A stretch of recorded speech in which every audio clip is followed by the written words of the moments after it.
যে মাত্ৰ 1250 টকা দি তেওঁ কোটি কোটি টকা পত্নীৰ নামত এতিয়া অসমত এটা পৰম্পৰা চলিছে দিছপুৰত এজনী পত্নী আৰু ডিমা হাছাওত এজনী পত্নীৰ নামত সকলো জায়গাত এতিয়া পত্নীৰ ৰাজত্ব চলিছে এই পত্নীৰ ৰাজত্ব চলিব দিয়া নহব 26ত এই চৰকাৰ এই পত্নীৰ লুণ্ঠন শেষ কৰা হ'ব 26ত জনগণৰ ৰাইজৰ শাসন চলিব দিছপুৰৰ ওখ দেৱালৰ ভিতৰৰ পৰা শাসন নচলে ৰাইজৰ পদূলিৰ পৰা শাসন চলিব হিমন্ত বিশ্ব শৰ্মাক উৎখাত কৰি দেৱলাল গাৰুচাক উৎখাত কৰি ব্ৰহ্মপুত্ৰত দলিয়াই আপোনালোকে দেখিছে যে কেনেধৰণে এতিয়া মুক্ত লুণ্ঠন আৰম্ভ হৈছে অসমৰ সম্পদৰ অধিকাৰৰ কাৰণে অসমৰ 5 বছৰীয়া যি আন্দোলন হৈছিল জাতি ৰক্ষাৰ আন্দোলন হৈছিল অসমৰ অধিকাৰৰ কাৰণে সম্পদৰ অধিকাৰৰ কাৰণে আন্দোলন হৈছিল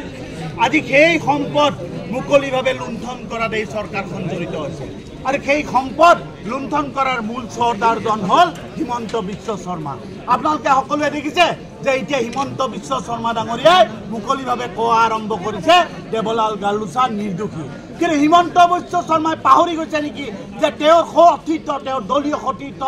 সমৰজিৎ হাফলংবাৰ যি তেওঁ এলাবেচা নেতা নহয় তেওঁ এজন বিজেপিৰ শীৰ্ষস্থানীয় নেতা তেওঁ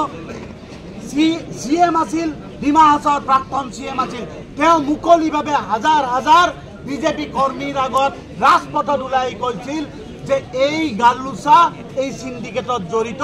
এই গাৰুচাৰ পত্নী সিন্ডিকেটত জড়িত তাৰ পিছতো মুখ্যমন্ত্ৰীয়ে কৈছে তেওঁ দলীয় সতীৰ্থৰ কথা নুশুনে তেওঁ কৈছে যে দেৱলাল গাৰুচা নিৰ্দোষী কণিকা হুজাই নিৰ্দোষী ইয়াতকৈ লজ্জাৰ বিষয় কি আৰু সেইকাৰণে কৈছো এই যে মুখ্যমন্ত্ৰী যি ধৰ্মৰ নামত ৰাজনীতি কৰে সেই গৰাকী ব্যক্তিয়ে এটা শ্ৰমিকৰ মৃত্যুৰ তেজেৰে অবৈধভাৱে সংগ্ৰহ কৰা সিন্ডিকেটৰ কয়লাৰ পইচাৰে তেওঁ এটা ৰাজনৈতিক দল চলাব বিচাৰিছে তেওঁৰ ভৱিষ্যতৰ ৰাজনীতি সুৰক্ষিত কৰিব বিচাৰিছে আমি ধিক্কাৰ দিছো এয়া হ'ল ধৰ্মৰ নামত ৰাজনীতি কৰা মানুহ ধৰ্মৰ শত্ৰু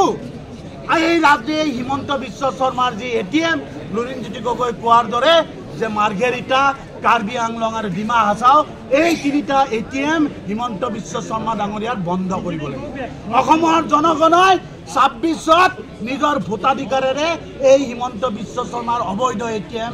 বন্ধ কৰিব লাগিব ৰাইজ এটা কথা কৈ দিলো যে অসমৰ জনগণ এতিয়া জাগিছে এটা কথা মনত ৰাখিব যে মাত্ৰ 1250 টকা দি তেওঁ কোটি কোটি টকা পত্নীৰ নামত এতিয়া অসমত এটা পৰম্পৰা চলিছে দিছপুৰত এজনী পত্নী আৰু ডিমা হাছাওত এজনী পত্নীৰ নামত সকলো জায়গাত এতিয়া পত্নীৰ ৰাজত্ব চলিছে এই পত্নীৰ ৰাজত্ব চলিব দিয়া নহব 26ত এই চৰকাৰ